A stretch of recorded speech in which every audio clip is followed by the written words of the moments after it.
right, everybody. Hi, and welcome to the official Body Spartan podcast. My name is Gabe Tuft. I am the founder of Body Spartan and your host for the next, hour or two, depending on how crazy we get tonight. As always, I am joined by the wonderful, beautiful, lovely, delicious, awesome, so many accolades. I can't even begin to name them all because she's just so damn cool. The one, the only. Hello, my friends. First Lady of Body Spartan, Priscilla Tuft. Good evening. Well, hey, guys. So this week has been super exciting. And we always, for those of you that may have never listened to one of our podcasts, which I don't know who that would be, we usually start off with what's going on in the week. Wait, there's people that don't listen to this podcast? I'm making stuff. Sometimes I have to stretch the truth a little. You know that. I was thinking, okay. Yeah, I got to stretch the truth.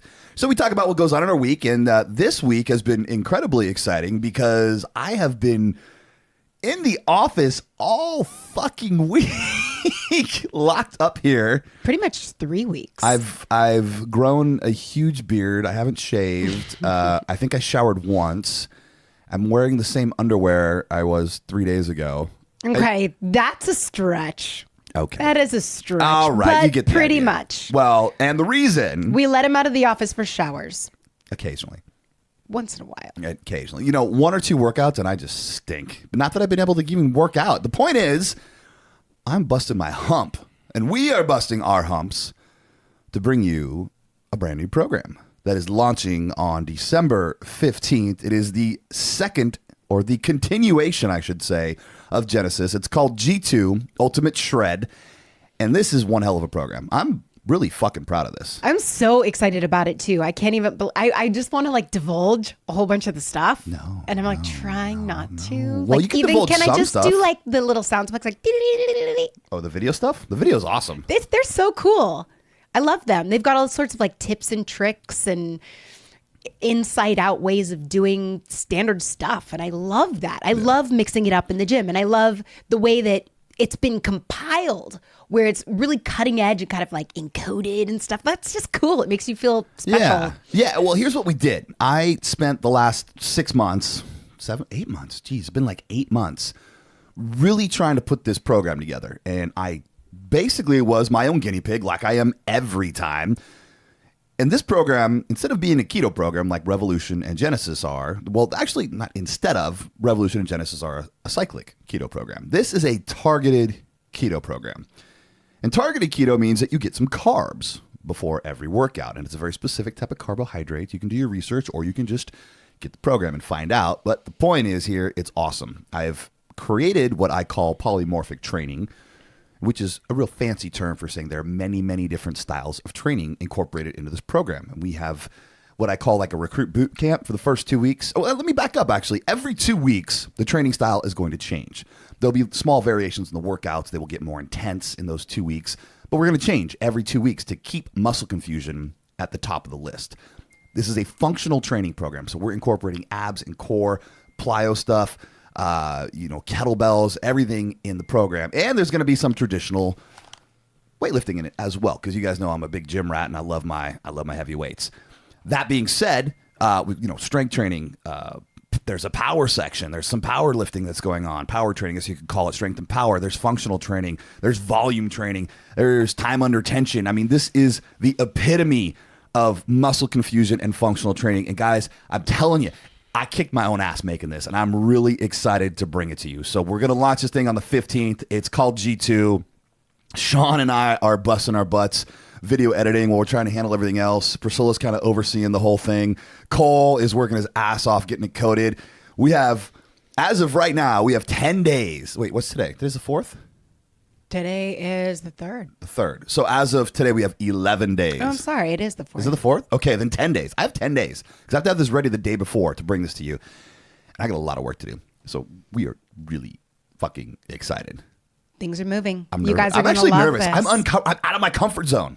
This is a good thing. Didn't we just talk about that a podcast ago? Speaking of what we were just talking about, we were kind of talking about what went on this week. But this is actually a perfect segue into what we're talking about. We're always going to be honest with you guys. What Gabe is doing with this program is not easy. We were together as a family the other day. We're spending a little family time, just so happy. And he was just not quite there with us. And I'm like, what's going on? He's like, I'm good. I'm fine. I'm good. I'm fine. And I'm like, right, we've got, 30 minutes as a family. What's going on? And he's like, I just feel like I'm in over my head. Oh, I did say that. And there was this moment where Gabe is an awesome, amazing guy, brave and powerful in every way.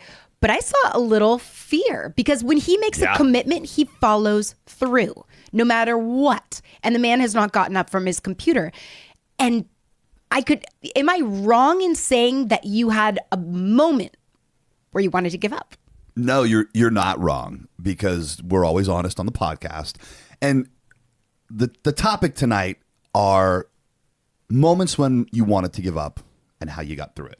And I don't think that's going to be the official name of the podcast, but while we're doing this, we are going to come up with something more clever than that. Yeah, it'll be really sexy. And it's not that he doesn't want to do the program, goodness sakes, but he set this crazy deadline. I don't know why he does this, but he does this to himself because he's an overachiever and he gets excited about something. And everyone's like, I got to get this for Christmas for my dad or my brother. I need this for Christmas. I posted it. I made a graphic and I posted it on Instagram and Facebook and every piece of social media that we had. I'm like, now I'm committed. And for all of you that are listening to this and you're engaged, but you don't have a wedding date, you're not engaged. When you have a date, it becomes real. I love that phrase. I'm like, that's really true. It's that for anything, though. and so we've learned. It was Tony Robbins that said that, right? He said, until you have a date, it's not real. It doesn't matter whether it's... If you didn't set that date, would you be engaged? I'd be engaged. Would you be as engaged as you are now? Nowhere near. No, I would have quit hours ago and hopped on the bike and gone for a ride. Like, that's just what I would have done. Exactly. And that's why I did it. And when you... Let's kind of... We'll go on a little tangent because that's what we tend to do, because this isn't just about fitness and this isn't just about bodybuilding and in the gym. This podcast is about life and how you guys can advance in life and progress and grow. It's very true. There's so much work to be done with G2. And this is a really good way, if you are starting a business or you are starting a fitness program, to make shit happen, is you announce that shit. You set a date and you tell people. And once you open your mouth, I mean, your word is your bond. You can only not follow through so many times before it's burned. And so I'm a man of my word. Priscilla's a woman of her word. Always. And which is why I rarely say yes. I don't have a choice when it comes to you. I'm like, yes, sir. Yes. You weigh twice as much as me, so yes, sir. But when people ask me, can you come and meet me here? Can you come and meet me here? Hey, let's do a play date. Let's do blah, blah, blah, blah. I'm like, let's see how it goes. I really do not. Why don't you text me and I'll tell you what's going on that day? Well, I was raised in a pastor's family and they overcommit. And they never back down on what they say they're going to do. They are people of their word. But there was so much stuff on the calendar that we were always going, doing, because everything was yes. So now I'm just pretty much everything is no, let's see how it goes. Which is okay. I think I should be more committal. But that's in some areas I'm growing. There's nothing more valuable than your time. That's the most valuable commodity we have. And if you're going to spend it on certain things that aren't going to benefit you and aren't going to help you progress towards whatever goal that you're working towards, then I would say no. I don't sacrifice my time for anybody except you when you ask, which I happily give to you. But back to the whole committing thing and trying to progress in life. Bodybuilding program, fitness program, work, business. If you want to get something done, set deadlines and things will happen. The way I announced G2 without having it done. So you guys listening right now, G2 is not done. I actually I have 3 days to film still, 3 workouts to film, and I got 4 preseason videos to film in the studio that I haven't done yet, and I'm still video editing. And we got 30 videos to make in 10 days. Now, you want to talk about practicing what you preach and walking the walk or walking the talk? You see my Instagram, and you see Body Spartan's Instagram. You know I talk about it takes hard fucking work. Well, guess what, guys? I'm doing that right now. So let that be an encouragement to you, because that's what people are missing. My body and my brain are just like, give up. Just go watch Family Guy tonight, or go to a movie, or get on the bike, or you know what? Just go sit and just scroll through the Facebook feed for once. Just go relax. You know what? Go make some brownies. Get fat in the process, Gabe. That's what my brain's telling me. But I keep thinking, how many millions of people have seen that. Already. And I'm like, that's a huge thing. We talked about excuses, but those distractions, that comes into play with what we're talking about. Those distractions are like, hey, over here, hey, over here. And those are the things that make you want to quit sometimes. Oh, yeah. Because we don't watch TV in this home, but we have other ways of entertaining ourselves. Like for hours on end when our child is asleep, okay? Like just saying, like we don't have to be more, yeah. And that is really tempting. That's as tempting to us as television is to you. And we have to say no to that sometimes so that we can continue to follow our dreams. These are just roadblocks. I mean, that's a healthy thing in any marriage. All right. But you don't need to spend the entire, 4-5 hour evening when you should be sitting down and getting things done. There's nothing I would rather do more than spend 4 or 5 hours with you. Well, here we are spending time together in a little bit of a different way. And this is awesome too. But I'm just saying, those excuses are telling you to quit. Those excuses are giving up. And that's how it feels when you're in the gym, you're totally crushing it, your buns are burning, you're sweating your brains out, you're hungry. Those are excuses. Those are distractions. So how do you keep going when you want to give up? Well, let's talk about that. So just giving credit where credit's due, Brian Parch, one of our... Actually, this guy's awesome, man. He is so awesome. He was our choice workout guy. We chose him. Howard and I chose him in Austin. He was the one of 2 workouts we did. He was the first one. We did it in Gold's Gym on 6th Street in Austin, and we put Brian through a shoulder workout. The dude was epic, man, and he's amazing. I mean, he has been dedicated to Body Spartan positive and uplifting, kind of cool. He's Sean, amazing. Sean, my right hand guy, Sean, camera guy, Sean, customer service guy, Sean, videographer, Sean. Like, basically he does everything. My company would sink without Sean. He's amazing. Him and Parch actually, I think they game online together now. So that's cute. It's really cool. But where credit's due, this was actually Brian Parch's idea, and he's got a lot of cool ideas that he kind of puts forth and brings a lot of question and a lot of leadership to the Body Spartan Facebook group, which, by the way, for Revolution, the ladies program, there is a private Facebook group. So ladies, if you end up purchasing Revolution, which I'm sure you're going to eventually, if you haven't already, your first email, there's a link to the Women's Revolution group. Join that. The support there is amazing. The same goes with Genesis and Unleashed. There is a Body Spartan community group that is dedicated just to that. It's mostly men in there. There are a couple ladies in there as well, but we're all very supportive. And the guys really feed off each other. So, the ladies put their 2 cents into as well. But in both groups, it's an amazing community of people that are there to support, that have a lot of answers. And actually, they've thought of some cool stuff that I actually haven't, which is really neat. So it's good to see people doing the right stuff. But there was one I would really love to highlight from tonight, the video that you played tonight. Oh, Crystal. Oh my gosh. She had us in tears. We had chills. Yeah. This girl, talk about fearless. Talk about bravery. Talk about, I don't care if you laugh at me. I'm going to tell my story and I'm going to be real.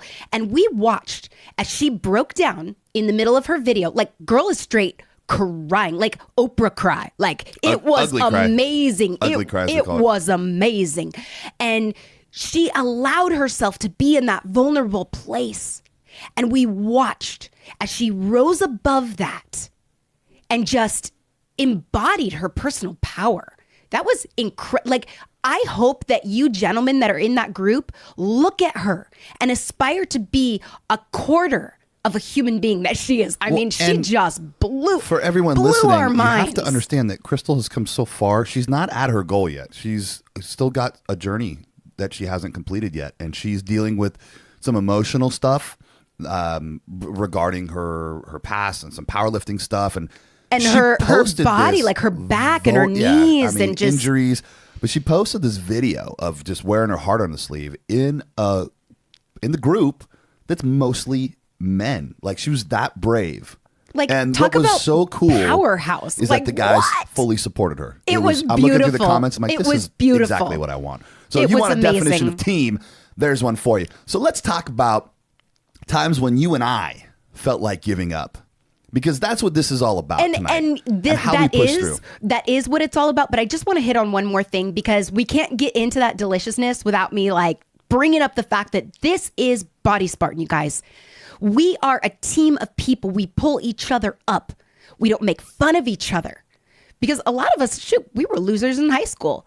And we are here to create this community of power where we uplift one another and we are rising together. So that being said, I'm like, I just am so proud of our people, our tribe, our family. Well, let me tell you a guys story. Are amazing. Let's just lighten this with some humor. Let me tell you a story about when I felt like giving up, and I did. This is probably the only time in my life I actually gave up. Oh my gosh, I'm trying to think of what it is right now. Can you think of this? I know you know this story, or maybe you don't. Oh, I'm pretty sure I told you this story. I'm going through.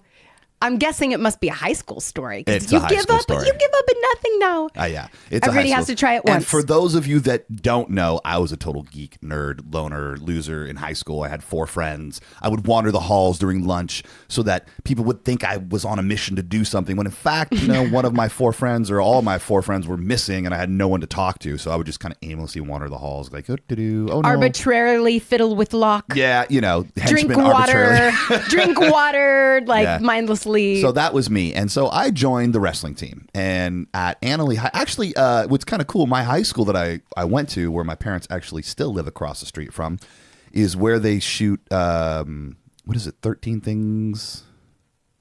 It's that new Netflix show where the chick commits suicide or tried to commit suicide and leaves a note or something. I haven't seen it because I don't have TV. It's like this big thing. It's like 13 Things. So it's a really big deal. We don't know what it is, but it's like a really big deal. That's where they shoot it. And that's where I went to school. But when I was in school there, the wrestling team was a joke. It was a joke. It was like all the misfits. Nobody knew how to wrestle. We were the worst team in the league. It was awful. But I joined it because I would sucked at basketball, and my mom was too nervous for me playing football. She's like, "No, I don't want you playing football." So I went ahead and wrestled, which turned into pro wrestling eventually, which is way more dangerous. But I was... They're like, "But you have an engineering degree. What are you doing?" Because of my size, I was 6'3", but I was one of the heavier guys there that wasn't an overweight guy. I was 172 pounds, or I wrestled 172 pounds. So 6'3", 172. You guys get the idea of what a beanpole I was. By default, I made varsity because there was nobody else to fill the slot. So that's how I got on the varsity team. And we ended up going to, it was like my first tournament. I'd been cutting weight all week. And cutting weight in wrestling was like you sucked on a popcorn kernel for 2 days and you didn't have any food and you didn't have any water, so you would make your weight. It just sucked. And by sucked, I mean it sucked. And so the day of the meet, we had our weigh-ins, and as soon as the weigh-ins are over, my mom had, I think it was 2 foot-long Subway sandwiches for me. White bread, all the fixings, mustard, mayonnaise, pepperoncinis, like you name it, that shit was on there. And so I went ahead, I ate the whole damn thing and then some. And it fucked my stomach. I mean, I ate that, I ate other stuff, I drank soda. I mean, I couldn't handle it. I was so hungry. And did they tell you not to do that, or no, did they just say, eat, "Oh, just they'll eat. figure Dude, it out"? You made weigh-ins, who cares? And after weigh-ins, nobody cares. You could gain 10 pounds, it doesn't matter. So I ate. But preferably not on pepperoncinis. Just saying. My stomach hated me, and I was just getting bloated by the minute. I go out for my match, and I'm just cramped and bloated. I'm like, oh my God, this sucks. And I'm wrestling this dude who's way better than me. And I remember he almost pinned me one round, and I'm just like, dude, I'm going to, it's the worst gas pain I had had in a long time. And all I could think about is my stomach instead of, the match. And the match was in this giant gymnasium at some, I don't know, it was a high school or something. It was big, and they had just mats everywhere. And the spectators, they could kind of stand on the sides of the mats and watch. It wasn't like the finals where everybody's in the bleachers, so they could kind of stand on the sides and watch. And this dude had me rolled up in a pin so that, basically I'm laying on my back, on my shoulders, my butt's in the air, and he's got my knees basically touching my face, and he's just got me all pinned up. And I look up, and there's these 2 pretty good looking girls on the side of the mat, 3 feet from me. I'm like, oh, damn it. Of course you're there. And so what happens? I go to push out of the pin, you flex everything, push really hard, so I'm moving my legs. What do? I fart. Hella loud. And here's how damaging this was to me. I remember it wasn't just one, it was 2. It was like that's exact. I remember it. And I remember the girls going, And I was like, that's it. Just pin me.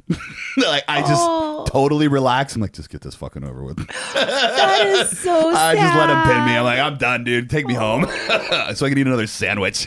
Not humiliation, Like, I anything but that. Literally remember, I'm like, just fuck it. Just like my whole body relaxed. Just fucking pin me. Let's get it over with. Oh my gosh. The worst. So that was when the one and only time I gave up. And it was just humiliating. I hated that feeling. How did you feel afterwards?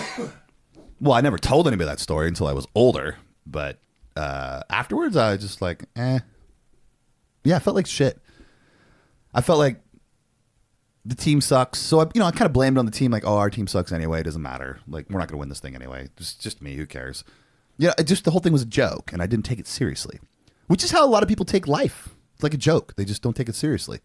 They just go through, somebody else will pick that shit up off the ground. Or, oh yeah, let me just bitch about this and somebody will do something about it. Well, no, you got to take fucking responsibility for stuff. You have to be responsible and you have to care about what it is that you're doing. If you don't care about what you're doing, you're going to fail. Which, unless you want to go first, I got another story. Oh, please go right ahead. So here's one that sticks out a lot. And I've got multiple ones, but I had been signed to WWE for, 2 years? Maybe 2 years. I've been on multiple pay-per-views, and I've told this story in different settings with different attitudes before. But for those of you that don't or haven't heard that, I had been on multiple pay-per-views. Every wrestler has their finishing move that they use. So I came up with this really cool thing. It was I borrowed it from a guy in Japan, and it's called the Burning Hammer. And there's a certain current WWE star who had a finisher that was kind of similar. Mine was just way cooler, to be honest. It was just super cool. And it was different enough that it wasn't a problem. No, it was. I didn't think it was a problem. And actually, I had Vince's okay. We, in practice before TV, I remember Arn Anderson. He's one of the producers. He was an old wrestler. Not an old wrestler, but he was from like the heydays. And he said, hey, Rex, which my stage name was Tyler Rex.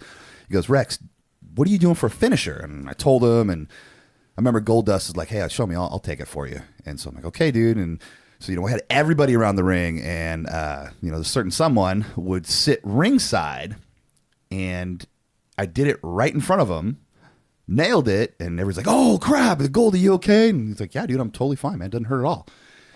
And then they wait, and then Vince buzzes somebody on their on the radio. Everybody got earpieces, and Arn goes, okay, well, Vince liked it. Looks good. Let's use it. And I'm like, okay, cool. So I used it. I was on SmackDown. I use it using pay-per-views, went to bragging rights, and John's Nameless is in the other corner. Oops.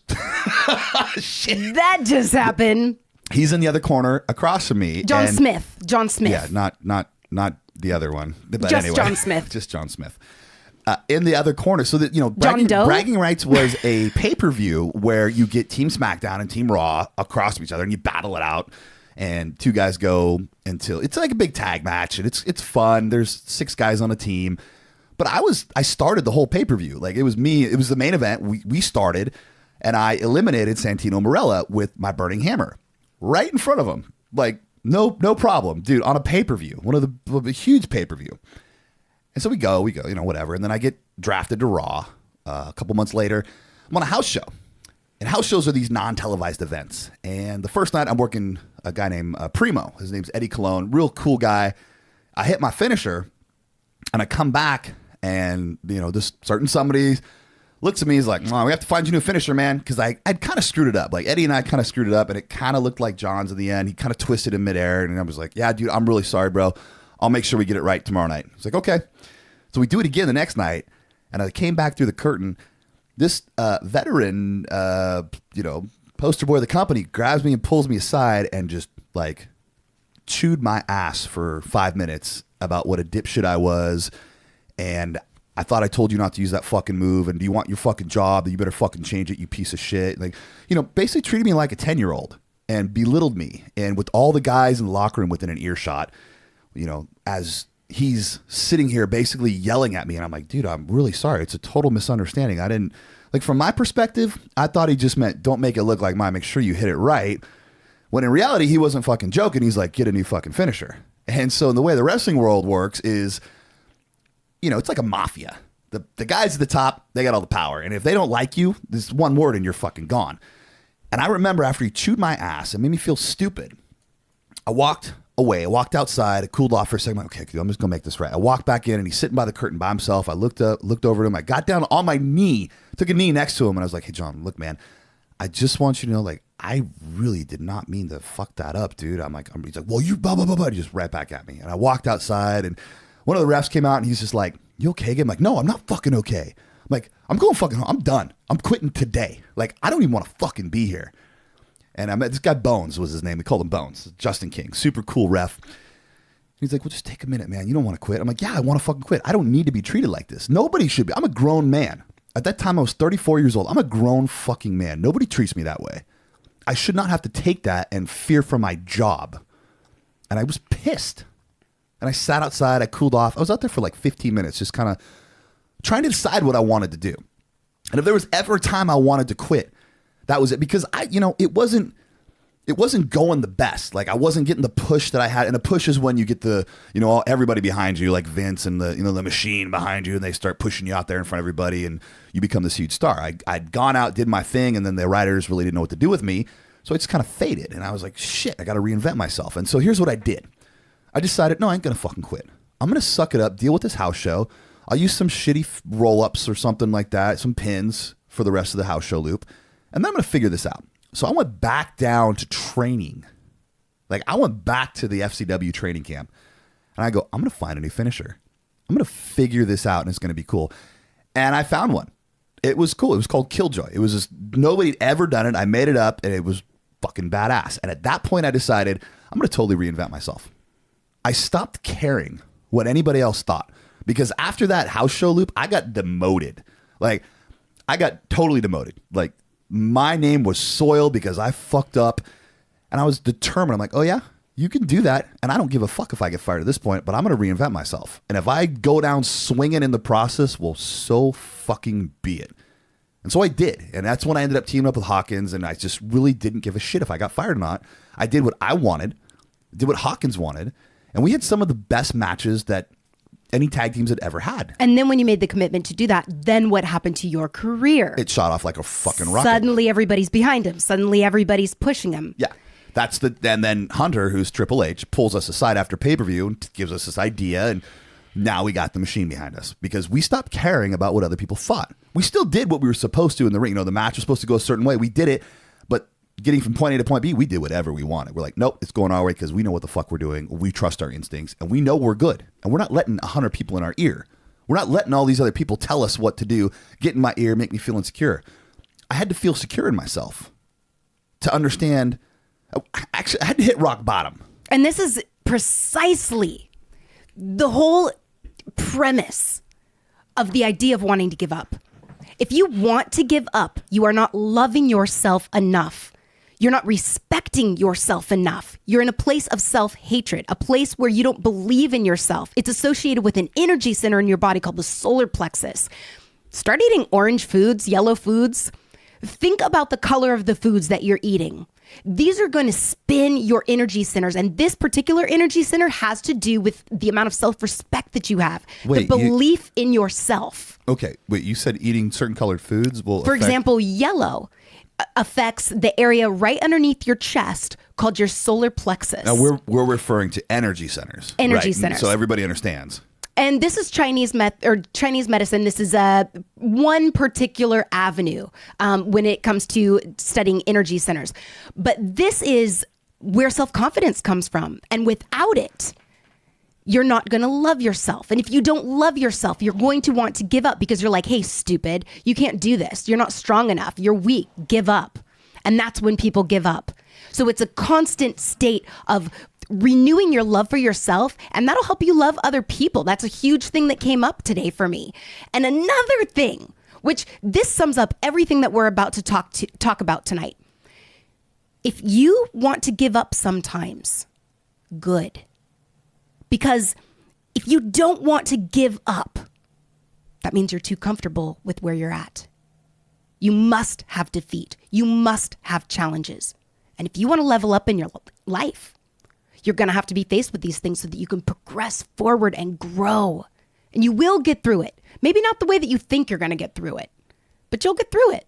And you'll wind up on the other side stronger, more powerful. So what about you? Any stories about when, because I got more, but I don't want it to be on me. What about you? When did you feel like giving up? And how did you get through it? Like, what's something? Well, I kind of feel like my whole life I've wanted to give up. I've kind of been in the shadow of people that I respected, people that I thought were cool. I wanted to be a superstar. Like, what kind of people did you respect and think were cool? My big brother, you. Aww. And for my whole life, I feel like I was in your shadow. But as a kid, I wanted to be an actress. I wanted to be a singer. I wanted to make out with trees and wear schoolgirl skirts, but like for real. Like I didn't know what was going on, but I had big dreams. Okay, well, wait. And every single thing that I tried, for example, high school play, didn't get an understudied the star. I'm like, come on, trying to sing, have these performances. And I'd do something goofy where I'd like fall off the chair that I was standing on to sing or whatever it was. It was one fail after another, after another, after another. And when Gabe got signed to WWE, I went along with him and I'm like, I'll go ahead and I'll take a shot as a diva. Like, we'll just make this happen. I was a fitness model, international fitness model. And I stood up against two other girls and I did my best. I thought that I did awesome. I mean, I really feel like I crushed it. And guess who got hired? Them and not me. Actually, both of them got hired. Both of them and not me. And I felt like I did everything that I could to get in that position and I did not get the job. And I was devastated. But hey, I was outside my comfort zone trying something that I felt was what I was supposed to be doing. And because I didn't get the job, number one, I kept my soul. That is true. And number two, I kept my marriage. But number three, it allowed me to create an incredibly successful career being team mom of a dance team that I created. We traveled around the world while Gabe was traveling around the world. Yeah, you guys end up going to Greece. Yeah, everywhere. We did photo shoots in the Mediterranean Sea. I mean, it was an amazing experience, and these girls are like sisters to me still. But I feel like sometimes when you try and you fail, as long as you don't have that give up mentality, I had to pick myself up and that's when you cut your hair tears. too. I came home, so you guys know it was such a severe blow to Priscilla. And my ego. Yeah. I was like, what do you mean? Like I was offended and appalled and confused because seriously, I know for a fact I blew these girls out of the water. Well, all that aside, the point is like she had hair that like down to her lower back that was like beautiful. I come home from a loop. We call them loops. We take off for the weekend, do house shows, do TV, come back, come home. And dude, it's gone. It's like Dana Lynn Bailey A-cup. Before we even knew who Dana Lynn Bailey was, like it was like it was that high. What do you call it? Not a bob. Is it a bob or like A-line? That's what it is. Yeah. It was an well, A-line. but the Sorry, thing I is, didn't mean to compare you to Dana. I just the thing is, I couldn't think of another way to do it. The thing is, I had to get to my wit's end, and I know that this is like, this is so the different way that you think of things, but I realize that sometimes you do have to give up. You have to give up anger. You have to give up believing that there's only one way to get to your goal. My goal is happiness. My goal is feeling fulfilled. There's more than one way to get there. I had to give up blaming other people for me not getting what I wanted. And when I gave up, I cut my hair and I said, you know what? Good things are still coming to me. And I surrender. I give up believing that I have all the answers and that I know the destiny. And it was a day later, actually the day after I cut my hair, because I'm like, okay, my fitness modeling career is done. I'm not going into wrestling. And later I found out how much I was truly protected from what was going on. And there was, what were you going to say? I was just going to say that, well, part of what we didn't know at the time is that the head of talent relations purposely did not hire Priscilla. Found this out later. Because they're mean. No. Well, no. We didn't know this at the time, but because they understood that we were one of the few couples that had a really good marriage, and they knew what a sweetheart Priscilla was, still is, and they know what the business does to marriages and females, especially like a married couple. The first thing they're going to do when they put you on the road is separate you, put you on two different rosters and try to break you up because you're worried about the other person. And, you know, nobody in the business will tell you that's the way it is, but that's the way it is. Like we've seen it happen a million times. And we didn't know that till we were deep in the business, but that is what happened. And they basically, you know, did us a favor. We didn't even realize it. And this isn't the first time that I failed getting into WWE because I had tried years before. And this crap's hard to talk about, you guys. When you don't get what you think you want, and I didn't want what I thought I wanted, but I tried before, and I was on their reality show. And I got down. What was it? It was, there were 11 girls. There were the 11. Search, that's what it was. There were hundreds and hundreds of girls. I think like 500 of us. They narrowed us down to 13 girls. 2 got eliminated. I was number 11, and they were going to choose 10. And guess who didn't make it? Dun, dun, dun. And Coach, he looks at me, and, you know, cameras are rolling. Christy's crying in the front. Like, she's like, oh, I just really wanted her. Like we were like, so, and he looked at me and he's like, you know, I don't remember what his phrase was, but it's something like, you know, not going to work here anymore. You know, and he looks at me and he tells me, and I'm like, you look me in the eyes. You know what I've got. You tell me why. And he looks and he blinks and he said, you are too sweet for this business. And then I started swearing like a sailor. Coachman. No, I didn't swear like a sailor. But I was like, what? I'm like, this is so crazy. But I stepped back into peace because I had a successful fitness modeling career at the time. And then before that, they actually used me on the show. But did I get a job? No, because it was not what was right for me. And I had to get to the point where I needed to give up. Not that I wanted to give up. I was going to keep trying. But when I gave up, I received so much more than I ever originally intentionalized for my life. And I was so protected. Turned out to be a good thing.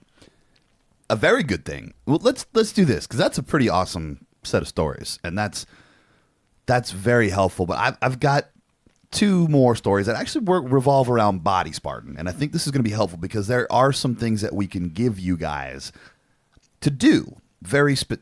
Man, I sound like a 13-year-old. To do. It's cute though.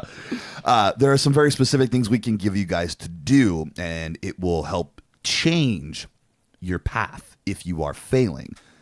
And the very specific one that I'm going to talk about is when Body Spartan was first getting started, and we were folding hoodies in the living room on the ground, and I was failing at my other business. So I had a digital marketing business where we did websites and search engine stuff and social media. And my business partner was Priscilla's brother, and I worked from home, and I just hated it, man. I hated it. And this is the time I was borrowing money from my parents when Body Spartan started to make rent. We were struggling. Every month, we didn't know where the money was coming from. And I would scrounge for clients. It wasn't for lack of putting in the work, though, no, you guys. There was we were work. working hard. And it was blood, sweat, and tears, but still couldn't make the rent. Couldn't do it. But I was so passionate. It was crazy because the bulk of the days were spent doing me designing websites and doing search engine stuff and going out and finding new clients and preparing presentations to go in front of Rotary clubs. And then the second I would be done with that work, and I'm like, okay, I've done all I can possibly do. I've made every call I can make. I would just start blogging for Body Spartan. I would just savor the moments, man, when I could just take our iPhone clips that we took with like Howie and John and Brandon and just clip them together and make a video or, you know, do something cool or just work on the website. You know, I'm working on websites all day, but I just want to work on the Body Spartan site. Like I was so passionate about it. But yeah, we were folding hoodies. I mean, we would get, you know, hundreds of hoodies. We'd fold them on the ground in the living room. We packed them in envelopes ourselves. We would lick every fucking envelope until I got smart and bought the ones that peel off. But for months, I just would taste that pepperminty taste on my lips every time I lick them. I mean, this is the nuts and bolts of how we started. It was an apparel thing. It was all about hoodies. And we were just heading down the drain, not having any idea where the next client would come from if we would sell a hoodie or two to help pay for rent, if to have were we gonna, we have to move in with my parents? Like, and we were constantly being fed information. There is no money in fitness textiles. You cannot survive in the fitness industry. You are a small player. Saturated. Sorry. We were told it was saturated and we would never constantly, make it. though, not once or twice, like constantly bombarded. And we're like, no, we believe in what we're doing. We believe in our mission. Because it wasn't about money. It we was can't about pay the rent, but we believe in our mission. We didn't. I will not back down. I mean, we couldn't even go to fucking Starbucks. No. We were buying Folgers coffee at Costco. Like no, the big old Folgers. It was off-brand. It was was the like Kirkland. It was the Kirkland brand. No, and you know what? We were borrowing his mom's Costco card. Yes, we didn't even have a So membership. that we could go to Costco. We couldn't even afford a Costco membership. That is how dead broke we were. I had left WWE to be with my family. I'd made the choice that I wanted to be a family man. And because of that, I was failing. I was just like, many times in my head, guys, I thought, fuck, I should have just kept wrestling. I was good. I was almost there. If I just hung on, I'm like, I fucked this up. I failed. But here's what we did. Priscilla goes to a Tony Robbins seminar. Actually, it was a book that I read. It was called Mind Power by John Kehoe. Oh. And the Pardon whole me, premise of that book, hell. well, that book changed my life. Well, one of many that changed my life. This was a period of time where there's a huge awakening in my life. Wait, when did you go to the? And maybe he you're said, right. And he said, when maybe I'm telling the wrong part of the story. Well, here's what I'm getting at. It was either the Tony Robbins seminar or you read the book, but basically we decided to shift. Okay, yes. So it was the book. Okay. It was the book. And in the book, he says, where there is belief and there is passion, money will follow. There is nothing that you can do to stop the money when you are living with heart and you are putting your heart into your business and your mission is unstoppable. He said he had some guy meet him at his office and be like, come outside. He comes outside. He's like, what? And he's like, look, it's my new Rolls Royce Ghost, And he's like, that's great. That's so cool. And he's like, this is because of you. You helped me start my business. He's like, what's your business? He's like, Backpackers Hostels. And he's like, how have you become a multimillionaire doing Backpackers Hostels? And he said, because you said I could. Because you said passion and motivation. This is and the reader message. talking to the actual author. And so I told him, I said, what is our mission? And the answer was so clear. And we went in full heart. Well, the mission was to change one life every single day. And we were going to do this through the avenue of fitness. Body Spartan was the vehicle. What we wanted. Now, what Priscilla sat me down and she just basically said, look, this is what we have to do. We have to visualize what it is that we want. And we had to think about a monetary value. And it was, and I, on multiple occasions, I've explained this to you guys. Think of that lofty value. Like, what is that you really want? And at that time, a lofty value for me wasn't what it is now. It was much less. I'm like, I want this much money in the bank. I want to see these numbers. I want to have made this much money by the end of this year. Actually, I said it. I said by Christmas 2016, that's when I want to have done it. Yes. And I picked a number. And anybody would have laughed at us. Same thing that they would have done when they saw me looking in the mirror, well over 200 pounds saying, there's a six pack. I see a six pack. And I don't talk about financials regarding Body Spartan ever, but I will tell you guys that my number was 7 figures and we couldn't pay our fucking rent. And so trust me, I posted something on Instagram tonight about shutting your mouth and letting your results speak for itself. So when you pick this lofty number or whatever it is that your goal is and you visualize this goal, don't go telling a bunch of people. Don't be like, oh yeah, I'm going to make, I'm going to make $1 million this year. I'm going to make $2 million, whatever. Like, oh yeah, like no, just shut your fucking mouth, do the work. But in the confines of your home, in your privacy, speak those words out loud. Be it. Because once those words leave your mouth, your brain heard it. It goes out of your mouth, your vocal cords speak it, your ears hear it, and your brain recognizes it, and you speak that into existence. So in order to attach to that idea, we gave up. You want to know what we gave up on, you guys? We gave up talking crap about how much money was in the bank and started talking like millionaires. We gave up holy underwear. We got rid of them or sewed them or whatever we could do. We were no longer going to live in weakness. We had to make that choice and started stepping into who we would be in the future. That's what we gave up. It was a shift of mindset where instead of complaining about how bad everything was, like, fuck, I don't know where the rent's going to come from. I need another, I'm not going to be able to make it. We're so broke. We're so broke. Or this car's such a fucking piece of shit. Yes. You know, or I hate this house. This fucking house. So instead, we started living in gratefulness. I'm so excited that when I wash this car, I'm pretending it's my Lamborghini. I am so excited that I am walking into this house because I love these following 3 things. The ivy in the backyard, the da-da-da, and I go through it and we talk about it. And when we saw a penny sitting on the table, we're like, we're not broke. We got money. This is one penny. We got money. That sounds. Oh my gosh! Changed look, our. There's a penny on the desk. That's so weird. That is so weird. Oh, that's weird. It changed our mindset. I like that. And I mean, everything, like whether it was a client for the marketing bit, instead of me saying we're not going to make rent because I don't have enough clients, it was I need 3 clients this month, and I'm going to go get them. And I can't, or it would be. We'd talk about it as if they already were there. Like, that's the other thing. Oh yeah, we would do that. We would just be like, shoot, we still do though. We would basically role play that it was actually happening, and it would be like, oh babe, today I got this killer client. They needed a website. They needed social media. They needed our big package, and it came with X amount of money per month. And he gave me a referral. It was awesome. And guess what? That kind of shit just started happening. And isn't it so funny that work did itself? Like that was so fast. Can you believe that? It was amazing. And we'll talk our way into it. Because that's where belief comes. It starts with our words. It starts with our thoughts. It starts by giving up all that garbage that you say inside your mind that make you hate yourself, and those things that you say outwardly that make others hate you just as much. Well, and a lot of it started too when we turned off the TV. Oh yeah, multiple huge podcasts shift. We've covered this, and I don't want to cover it in this one. But when we turned off the TV, and that's one thing that Crystal said too. She's like, yeah, I've had the so TV off a week and a half. Yeah. She was so rad. And that may not seem like a long time because that's still your withdrawal time from TV. But that's enough. It feels like forever. It's the enough first to week and start a half. recognizing how much free time. It's 2 things. It's enough to recognize how much you go for that remote, and 2, how much free time you have when you don't have the TV on.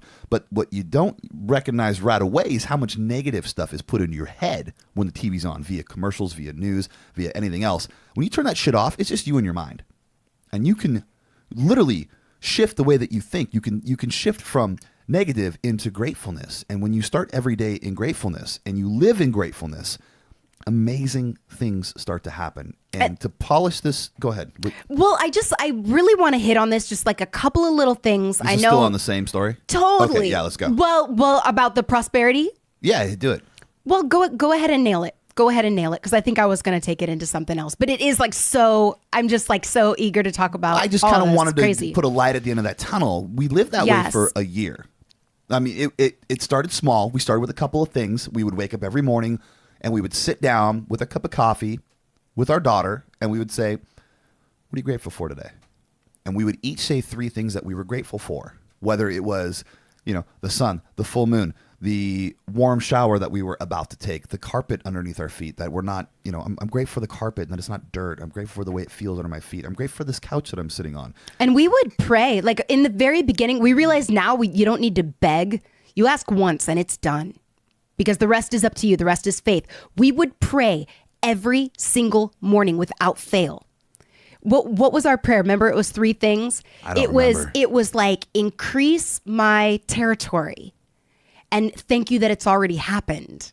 Like, it was crazy. We'd pray the same thing every day. Act like it would happen. Well, and the other thing, the last thing that we would do is after Mia would go to bed, several times a week, we would sit downstairs, we'd light some candles, put on some like meditative style music, and basically we would just sit, and either I would walk through a visualization with Priscilla or she would walk through one with me, and we would sit there for, an hour, and we would literally close our eyes. Oh my gosh. And visualize the money coming in. We'd visualize the house that we wanted, the car that I wanted, the way things would smell and feel. And it wasn't just, I want a big house. It was, okay, tell me about the house. What did the front door look like? Or let's go visit. Let's go visit. Where are we? Let's take a drive. And so we would visualize, we'd sit downstairs and we would visualize this whole experience. And either I would walk her through it or she would walk me through it and be, you know, okay, we're pulling up. It's a circular driveway. The driveway's made of this. You know, it's got green grass. If you listen to Rick Bassman's interview at the very, very end, I take you through a pretty extensive transformation meditation that's very, very similar to this. Gabe has been anti me doing a full meditation on the podcast. I want to give that to you guys in some form, and I will. I'm not but anti. you can go. You're like a whole. Figure out how to work it in. Right. People listen to this on the way to work, and they're like swerving off the road and crashing. That's all bad. So maybe make it a download or something. We can totally. You can totally do that. Let us know, you guys, if that's something that you desire. But go back to the Rick Bassman podcast and go through that visualization. It will freaking blow your mind. It will freaking change your life, and it'll get you out of whatever you're stuck in. And when you want to give up, that's a really good place to start. Oh, because visualization is powerful, and it takes time. So this will not happen overnight. But it takes time. And what this did is it shifted our mindset. It shifted the way that we thought, and it helped us to see new opportunities. And the times when I felt like not doing the work or listening to other people, that's when I worked the hardest. And that's when I closed my ears and I believed in myself. May I respectfully disagree? Because I have seen so many times where it does work overnight. And I've seen in our life, that's why I was like, oh my gosh, when you started talking about it, because we went through a downward turn and we had a couple of some disappointing times financially. We did our meditation right before things started to take an upward turn. Do you remember? Oh, I do. But so I mean, recently yes, and that's instant. The second thing I wanted to talk about tonight. So there were two. Remember, I said there's two instances in Body Spartan. Yes. So I'm going to be very real with people today. But with the first one, we did start seeing changes overnight, but the cumulative process to get to my ultimate goal of that specific monetary goal, it happened right when I said it would.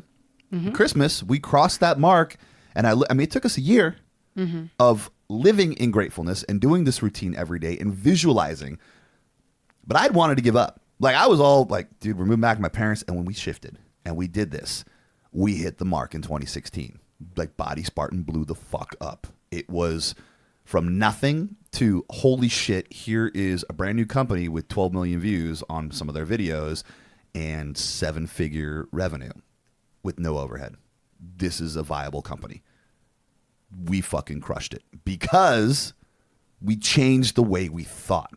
And that's where the real work happens. There's so much work that gets done in the office, but the real work starts by changing your mind from within, changing your body on a cellular level to emerge into prosperity. And if you guys don't believe in this stuff we're talking about, and by stuff, I mean critical life elements that are possibly the secrets to the entire meaning of life and universe. And I don't say this flippantly. I say this because I'm now 39 years old and I've amassed a lot of knowledge over the years. And we've done what most people can't. We've lived the life. Both of us have been superstars and we've fallen to nothing. And then we've rebuilt and we've built an empire out of $20. And literally $20. And where I'm going with this is we talk a lot about the power of visualization, the power of the mind. Well, there is now science to back that up. It was yesterday or the day before I read a summary of studies that were done. And it's so amazing because it puts science behind what we already have been preaching. And it's hard to put a tangible science or something. It's what we've been preaching about believing and the law of attraction. To some people, they're like, dude, that's hocus pocus. That's bullshit. This is fucking voodoo shit. Well, guess what? It's not, because science has fucking proved it. So check this out, guys. They did a series of experiments where they extracted the DNA from a human, a live human, a donor is what we're going to call this person. And they put the DNA in some sort of test tube or something. They put it in a completely separate room, separated by concrete. And then they exposed the donor to specific stimuli. So things that would make them feel either scared or worried or fearful, or would make them feel happy. So they'd probably have a TV. I haven't read the full study yet, but I've read the summary on it. And I'm dying to read the whole thing and watch. There's a video associated. I mean, this is amazing. But guess what happened? When the donor was exposed to something negative, some negative stimuli that made them fearful or worryful or something to that nature, scared, the DNA helix in the next room tightened instantaneously without any type of delay. The DNA helix tightened. On the opposite end of the spectrum, when the donor was exposed to something joyful that made them grateful or happy, the DNA helix would loosen. And if it hadn't been tightened previously, it would loosen beyond what it was, when they started, at the neutral point, I guess you could say. What that is showing us is that our emotions have a direct effect on the cellular level, like Priscilla was just saying, that it will actually change our DNA. And they took this a step further because they wanted to see how far they could take this. So they started moving the DNA farther and farther away from the donor. They stopped the experiment at 50 miles because the DNA was still responding without delay from the stimuli. The live DNA, the live human being, no delay, which tells us that the reaction of our cells to emotional stimuli stretch beyond space and time, beyond the fabric of space and time. Now, if that doesn't blow your mind, there's one more portion of this experiment they did. They took light photons, which are energy. So light emits photons. We can't see them. They're on a different spectrum. They're packets of energy. And this is the basis for what we believe energy is, are light photons. They put these light photons in a vacuum, and they were basically doing random things. They were just totally randomized, no structure, no order whatsoever. They took live human DNA, and they put it in the vacuum with these light photons.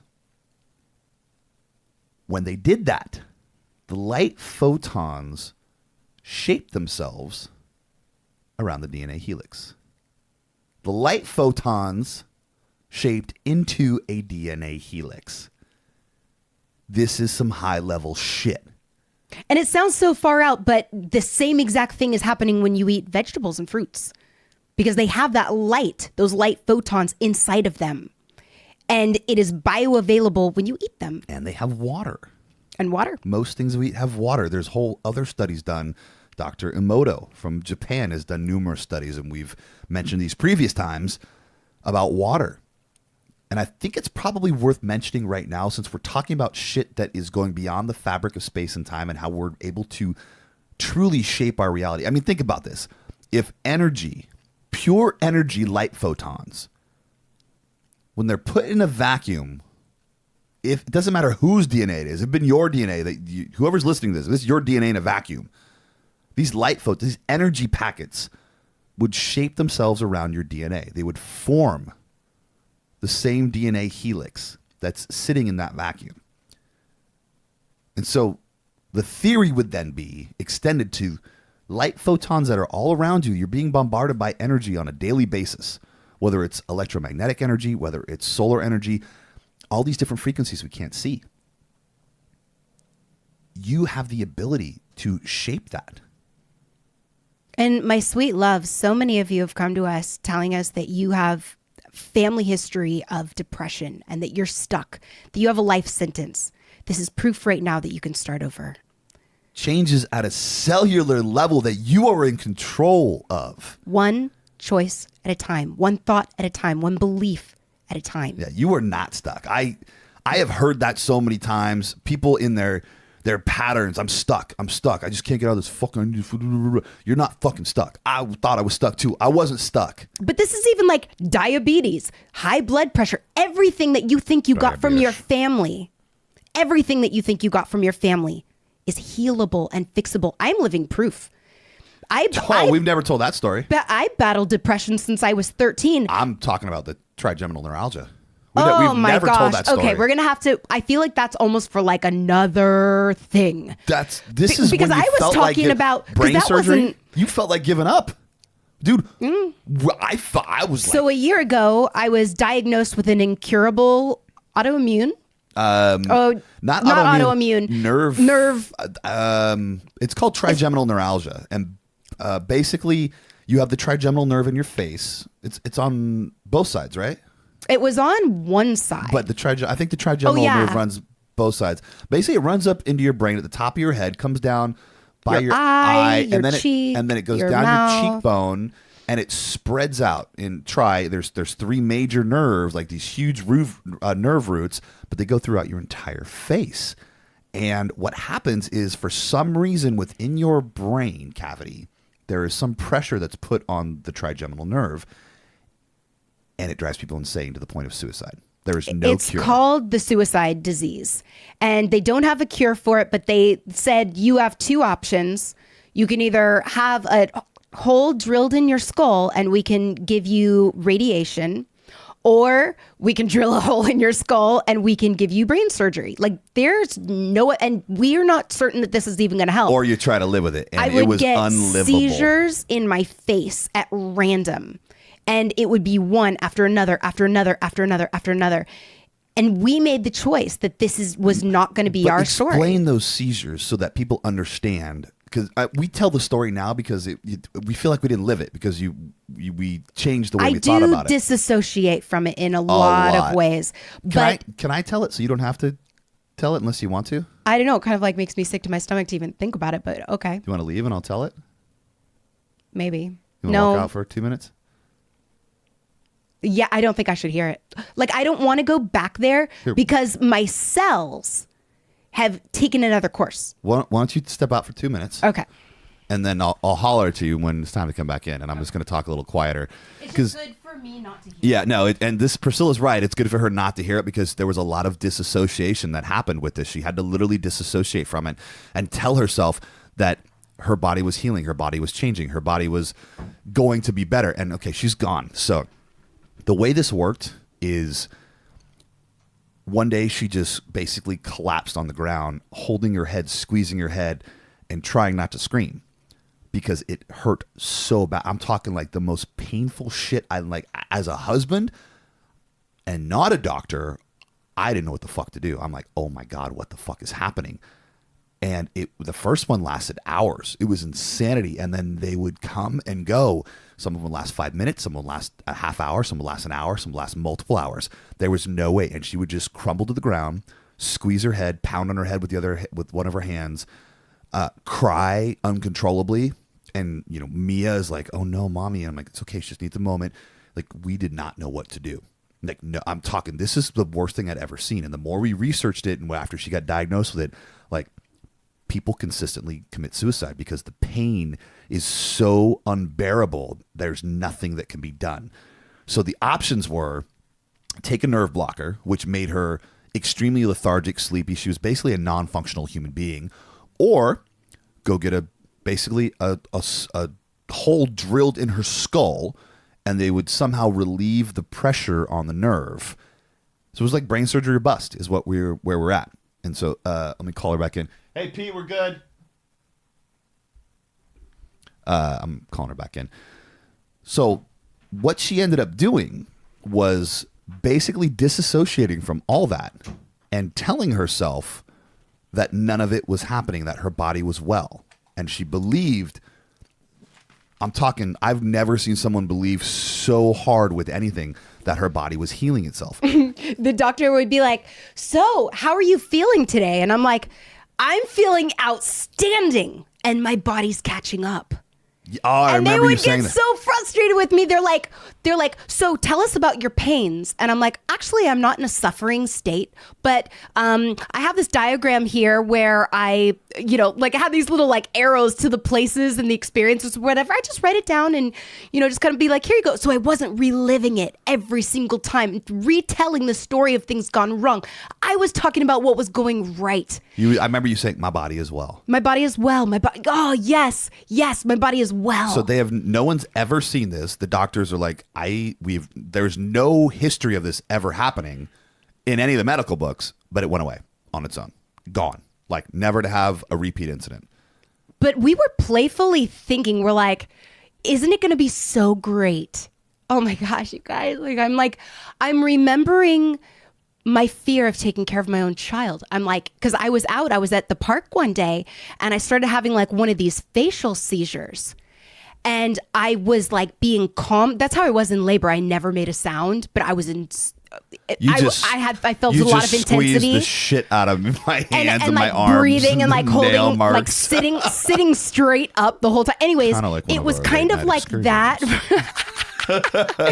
So I was like in the car and I was in this intense amount of pain and tears were streaming down my eyes and I could not drive because I couldn't see. Like it was crazy. I forgot. And, yeah, it affected your vision too. Yeah, and there was a chance that I wouldn't be able to smile anymore. I'm like, this is nuts.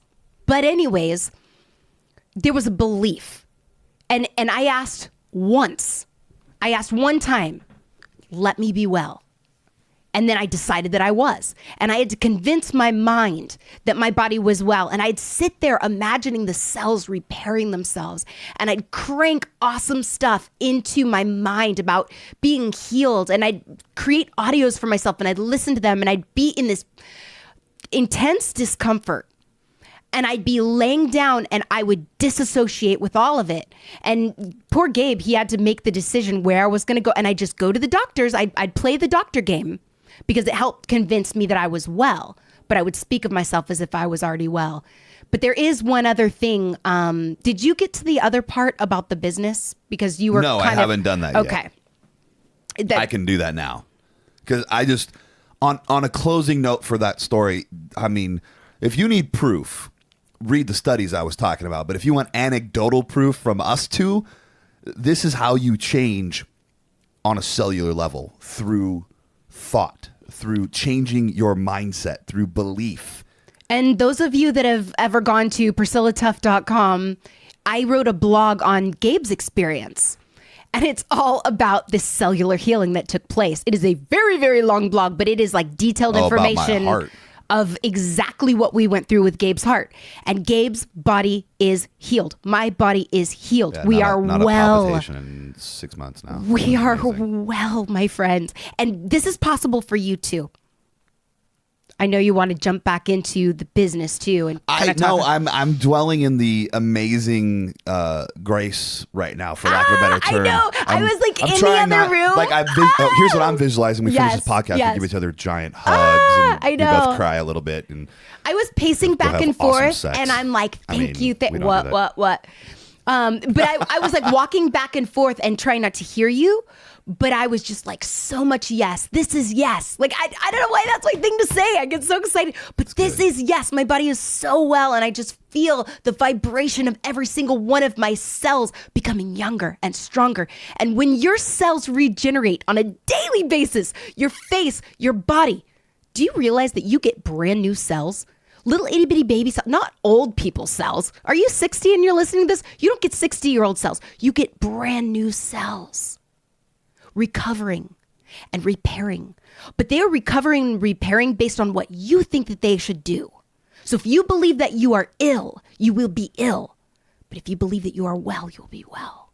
I love it. Fucking love it. Love this stuff. Okay, well, let's tell one more story for the sake of when we felt like we were going to give up and how we got We haven't through even it. hit the big one. What are we talking about? We talking about the one that I want to talk about, or what's the big one? I mean, we can talk business, but there's one that's bigger. Oh, okay. Well, let's do the big one. Marriage. We've talked about that in another podcast, though. Have we talked about the fact that we've been so close? Yeah. Multiple times. Yeah, oh, yeah. To wanting to give up. Totally.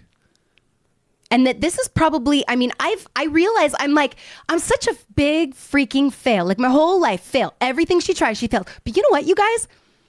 I tried difficult I went for the big pretty damn high. stuff. I did the big things. I'm like, I want to be on the cover of every fitness magazine. I wasn't on the cover of every fitness magazine, but I did a bunch. And Muscle Mag, and then I'm like, multiple spreads in Oxygen, Max Sports and Fitness on the front, BTM. But I'm like, I'd go on about all this. This magazine I didn't get.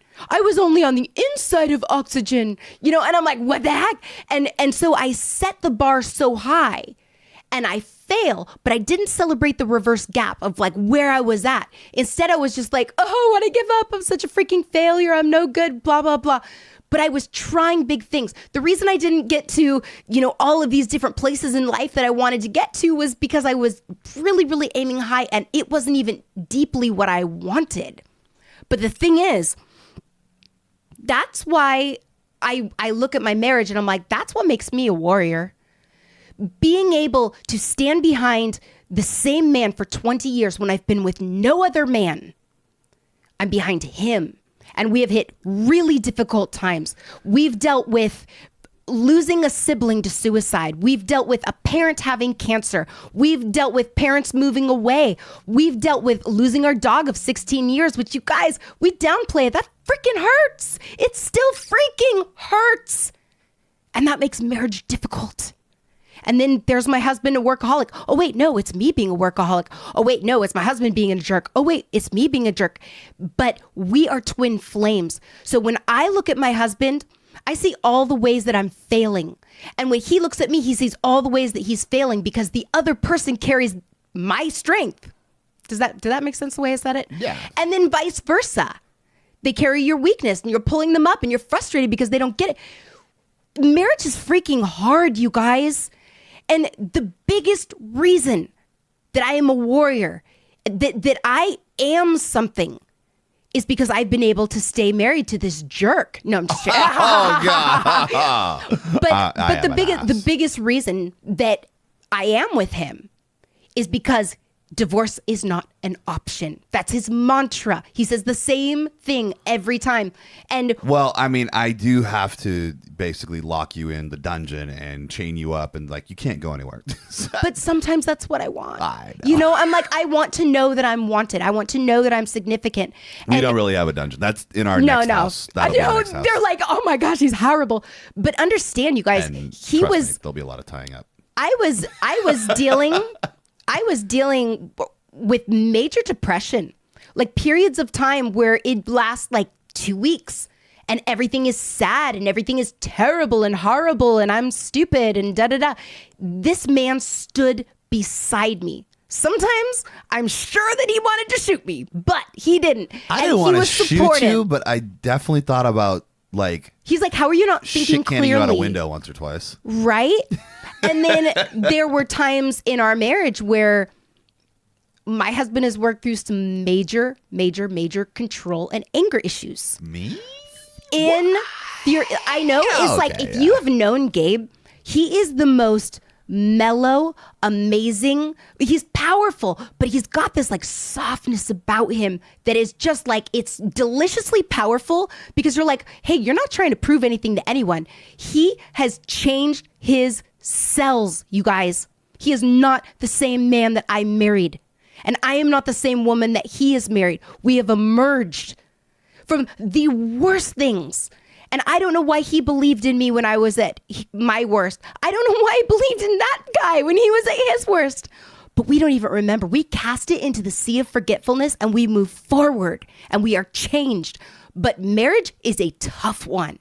Relationships are a tough one. I think marriage is probably, aside from business, marriage is the hardest thing I've ever done. But they've come hand in hand, too, because business and marriage, I mean, those are the two. Finances are the thing that couples argue about the most. And we're stinking competitive. We get jealous of each other. Here's the tip. Or used to. So Not how anymore. did we get through it? It was the other person consciously deciding to make a change with the other person. So there had to be a mutual desire for change and a mutual understanding that what is in the past is in the past.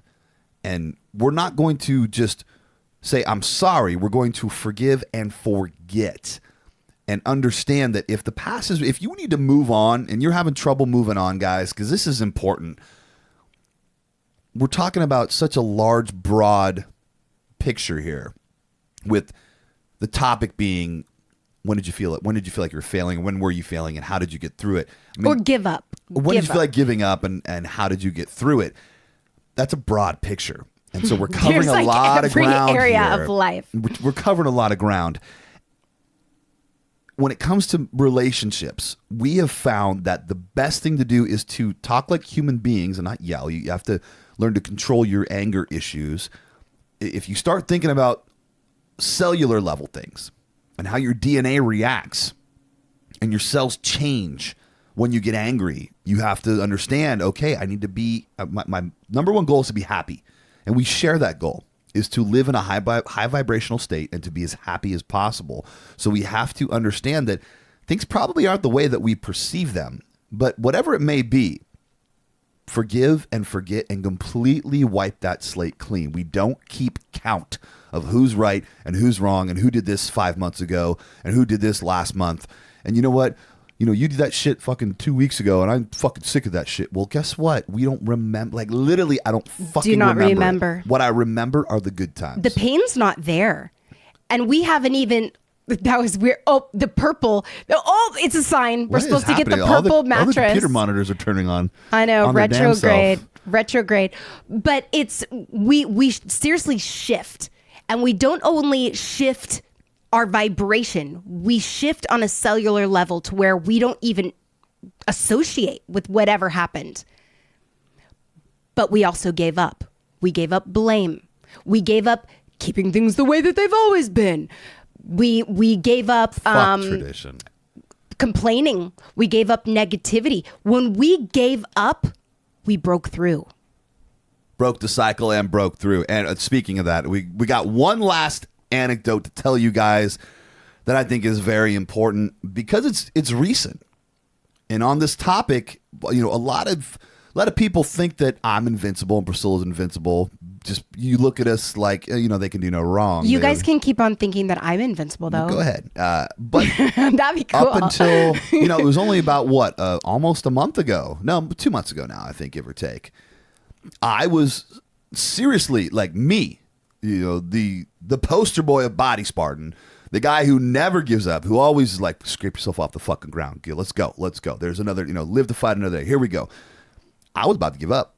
Like, shit was taking a turn for the worst. I had a series of very, what's the word? It was like a shitstorm of events that happened in the company. And in our lives. It was like, you name it. Yeah. It was like all coming out from nowhere. We're like, dude, how much can we handle? This is crazy. It was like God himself pooped. I can't say God and shit in the same. God just pooped, scooped it out of the toilet and just hucked it down is basically how I was feeling.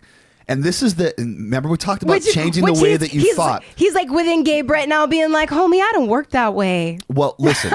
He's like, I don't have that I'm using this as a graphical description of what was happening. But I'm talking everything from, I had to let go a lot of people in the company because certain things weren't getting done correctly the way that I would. And part of growing a company is finding people to replace you in certain areas so you can go do what you do best. And what I do best is lift weights and encourage people and change fucking lives and get all that shit on tape. That's what I do best. But there is so much more to it behind the scenes. Oh, right. My goodness sakes. My goal, guys, we have advertising. I had to find somebody to do advertising for us. I had to find somebody to do conversion stuff who basically takes all the traffic coming to the site and it's like, okay, well, you guys are selling at this percentage. So you got 1 million people on the site over a year, and a good conversion rate's anywhere between 1% and 3% of those people buy something. Well, we weren't doing that good, and so I hired people to do that, and those people, it just didn't work, and ultimately it's my fault. It is my fault for that because I didn't oversee what was happening. So you gave up. Blame. That's a huge one. But at the time, I wasn't taking responsibility for it. I was saying, this motherfucker burned through all this budget, so we're down this much money, and they've been on board for this long, and nothing happened. And this person fucked this up because they had this to do, and they didn't do it. And shit, what else is going to happen? And then this thing would happen. And then there'd be some giant expense. And then, even taxes backfired on me. I'm like, what do you mean? I had a certified CPA do my taxes. I can't owe this much money. I mean, you name it, it happened. And literally, it was 2 months ago. There was a time period, like when the podcast stopped, basically, I was just like, I don't want to work. I don't want to do anything. I just want to sit. I don't know what I'm going to do. I have no idea how to fix it. And this is me. I'm the guy who always has the ideas. This was a dark freaking moment. I'm talking. This is recent, bad. guys. This was bad. And this I'm is being real bad. very transparent with you, because we're literally still in startup phase for the company. And we've survived longer than most startups have. And I don't want to say we've thrived. We blew shit out of the water in 2016. 2017, we did really good. Well, we blew it out of the water, but then we gave expanded the expansion process of giving away my responsibility so that I could create more and do more and grow the company. That is when, it started hitting hard. And a massive amount went to charity. Well, I can't even believe how much you just gave and gave and gave, which that comes back to you. That comes back to you. But the amount of money, I didn't even realize how much that you had given away. I'm like, how do I categorize this, darling? I'm like, well, and here's random person on the street. The straw that broke the camel's back for me was there was a threshold of our nest egg that I was like, when it goes below this, I hit freak out mode. I hate that phrase. I hit the fucking eject button. You say freak out mode. Well, you said I'm in freak out mode. Yeah, I'm currently in freak out mode because we're below that threshold that I had, and in my head I created another threshold. And what I was doing is I was allowing myself complacency with what my current actions were with the business. And what I would call responsibility and belief in myself. I was complacent. I was just believing that I would say it out loud. I'm like, I don't know what to do. I can't figure this out. I can't figure this out. We had hired a company that I won't mention their name to do our Facebook ads. And, in 2016, it was awesome. I would boost a post to this. I had it all figured out. And the return on my spend was ridiculous. I would spend $1 and make 20. Let's just put it that way, guys. It was awesome. But the Facebook landscape has changed so much in the last year that it is like it's like the vagina. It's like a never-ending labyrinth that you will never figure out, no matter how hard you try. You are totally throwing yourself under the bus right now. You could go down. One night you could take this path. You could find the buzzer, be like, awesome, I found. And the next night it's like, nope, that door is closed. You need to find another route. What that is like Facebook ads, okay, guys? I just want you to know it is like the vagina. It is a labyrinth that will never be solved. It's that difficult. The point is, Facebook, my rep actually recommended a company to me. So if Facebook is recommending a company, these guys are awesome. They are awesome. You got to use them. Okay, cool. That's coming from Facebook. They couldn't do it. And they want us to make money. They're like, use these people. Actually, we're like, I sat them down. Well, we met in San Francisco. Brian Fikes, my chief marketing officer, and I met these three dudes out there. And I basically told them what happened with the last guy I hired and how there was a big loss that was it was 6 figures. It was lost because of this person. And I said, the next person that does it to me, I'm going to find them on the street. I'm going to kick their fucking ass. You're going to see my fucking fist down their throats. So I hope that's not you guys. And they're like, oh, no. I mean, these three dudes, heads of the company, I was basically threatening. I'm like, you fuck with me, I will eat you for lunch. You will be on a fucking sandwich in between 2 pieces of bread, and I will power that shit down. I mean, it was a very serious meeting. And they're kind of like, he's big. I feel kind of joking. He's not joking. Shit. Well, guess what? They lost me money. So I fired him. And I fired him a month ago. Actually, I fired him 2 weeks ago. 3 weeks ago. 2 weeks ago. I had technically given up on them a month ago. You say it so aggressively, but you were classy about it. Oh, I was classy, but... You're like, let's keep the door open with you on the other side. Yeah, but I was pissed. I was hot. And you don't get to lose money anymore. And So here's what happened. When I got to that threshold, that second threshold I set, and I saw it approaching, I snapped. And I just said, I'm going to do whatever it fucking takes. And this was my mindset. I thought about my family. And I thought about the need to possibly have to move back in with my parents again. And I was all, no way in hell did I come from borrowing money from my parents, taking $20 and making 7 figures out of it. I'm not falling that far again. There is no way my daughter will not see her father fail. My wife will not see her husband fail. And I will not allow myself to fail.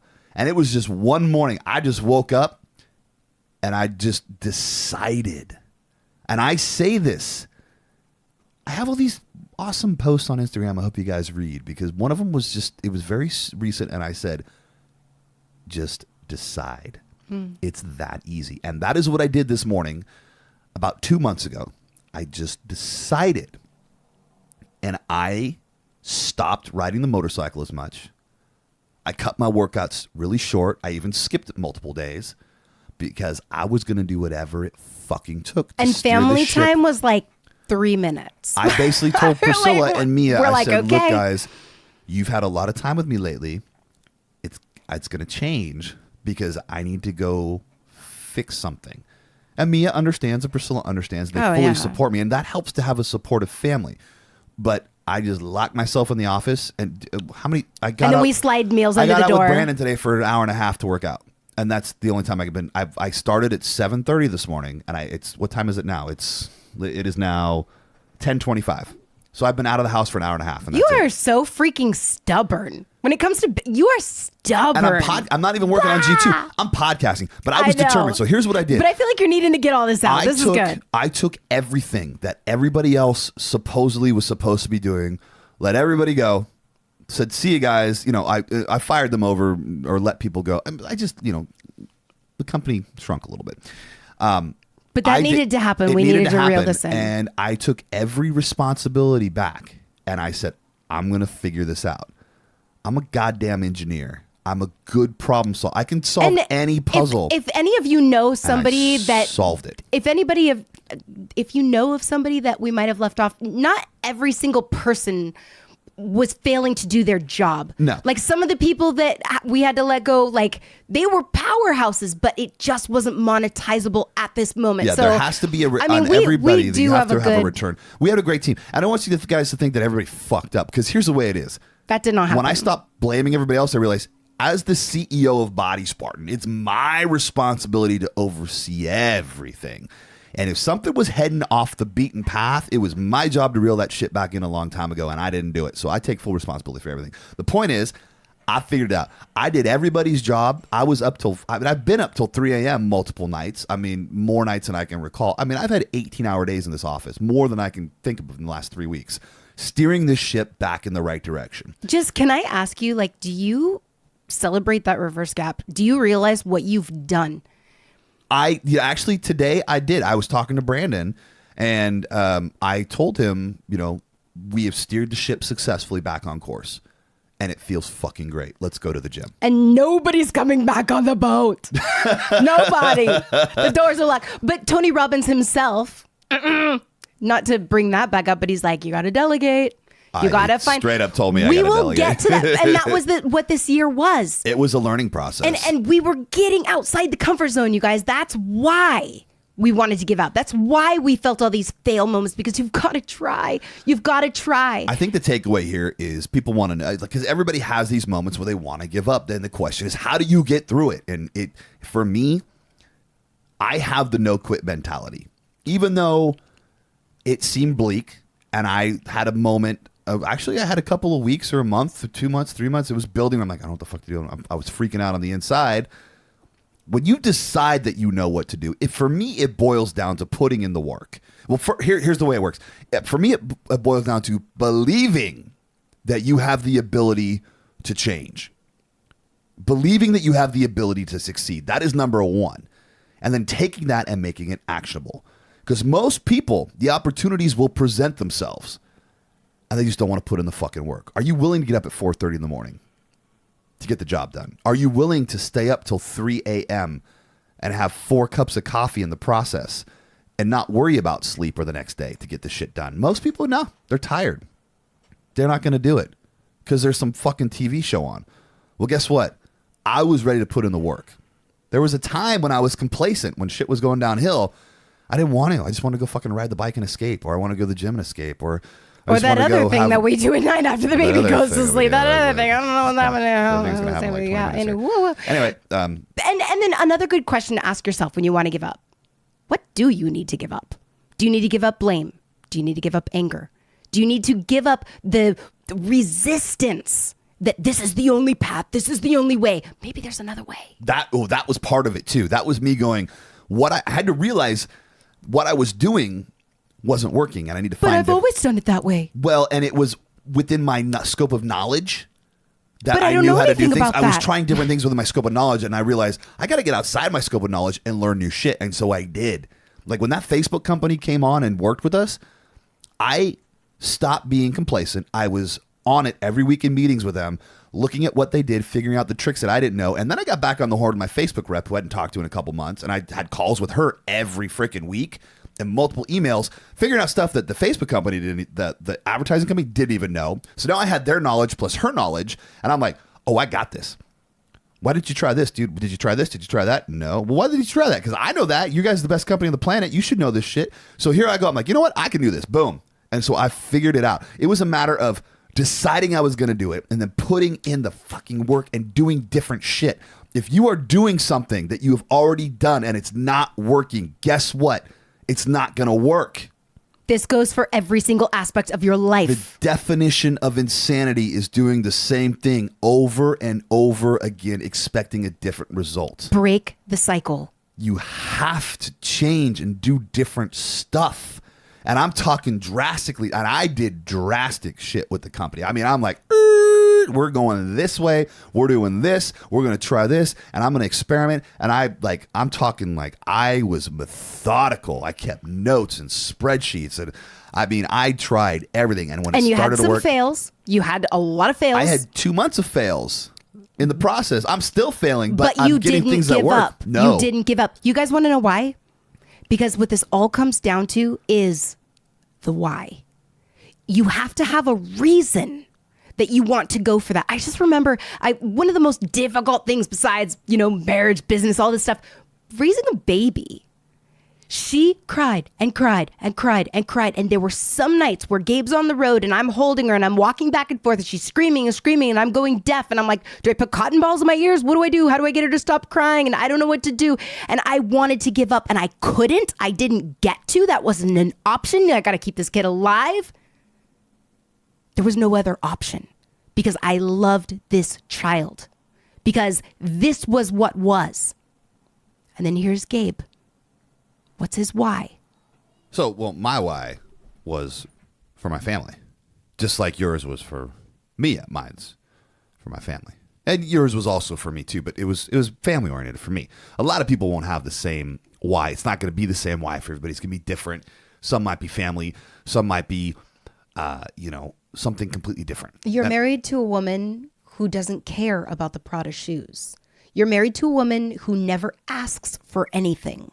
I don't care how much money Body Spartan brings in. I want to help a lot of people, but where does your passionate fierceness come in? Because I don't have needs. Our family's not in trouble. Mia doesn't care. So what is like your drive? What is it really? Is it your own personal vendetta that this will be your enoughness factor? The honest to God truth, Bring one of it. these really deciding factors is, we have this Facebook group for the Body Spartan community that we talked about earlier. And I see those people in there. And I see the changes that are being made, not only in their physique, but in their life. Their life paths are altered forever. I mean, I hate to keep using the same person over and over, but like Crystal and her message tonight, video messaged us in the group. I mean, by the time she was done, I was all choked up. Like, that's what we set out to do. It was a long message. We listened to the whole thing. 7 minutes and 13 seconds. We actually. listened to the whole thing drop jawed. Like just listening and being present with her and feeling that is the experience. reason we started this, was to change lives. And I read the reviews that we get, see the comments, and just people, the outpouring of people whose lives have been changed. And I remember thinking, they need this. it's the reason I started this company, and they need this. And you bet your ass I'm going to figure out a way to make it happen. Because now I wouldn't just be letting down my family. I'd be letting down the people that believed and believe in us and this company. So when the numbers drop, you hit freak out mode. How is that associated with these lives? What do you mean? Well, when the numbers drop, I watch you freak out and I watch you furiously do whatever it takes. I got you. So, freak out mode is... We drop below this number. Right. Well, it basically means if it hits a certain point, the company doesn't survive. And it means that all the things that are changing lives, that are causing this massive paradigm shift, they don't happen anymore. There would be no time because we'd be doing something else. How many lives would be lost, I guess, is the question. It's not a matter of how many have been saved, but it's a matter of how many will be lost because Body Spartan doesn't exist or wouldn't exist. And I would just absolutely refuse to let that happen. I won't. I can't. There's no quit. This is the part when I talk to myself and I go, nope, Gabe, it ain't happening. You pick yourself up. You figure out a way. You figure out a way. You hear me? You figure out a way. And that's what I tell myself. But it might sound melodramatic. If somebody's listening and this is their very first one that they've ever listened to, they're like, oh yeah, people are going to die if you're busy. No, for reals. We've had people throw up pills because they watched one of our videos. This is very, very common. And this goes back to the whole reason that this business exists. To save a life. So here's what we're leaving you with tonight, guys and girls. We're leaving you with, if you feel like giving up, you have a choice. You can either give up, quit, lay down, show your underbelly, and give up. Or you can take action, and you can change the course of your life forever. You can train yourself to have the champion's mindset. You can train yourself in your brain and your thought pattern to win at anything. All you have to do is, one, believe and truly believe that it's going to happen. Have confidence in yourself and your ability. And then do the work. That is it. All right, guys. We're going to talk to you next week. For more free information on fitness, nutrition, and bodybuilding, visit us at www.bodyspartan.com. Undeniable, I'm a man with a plan, understand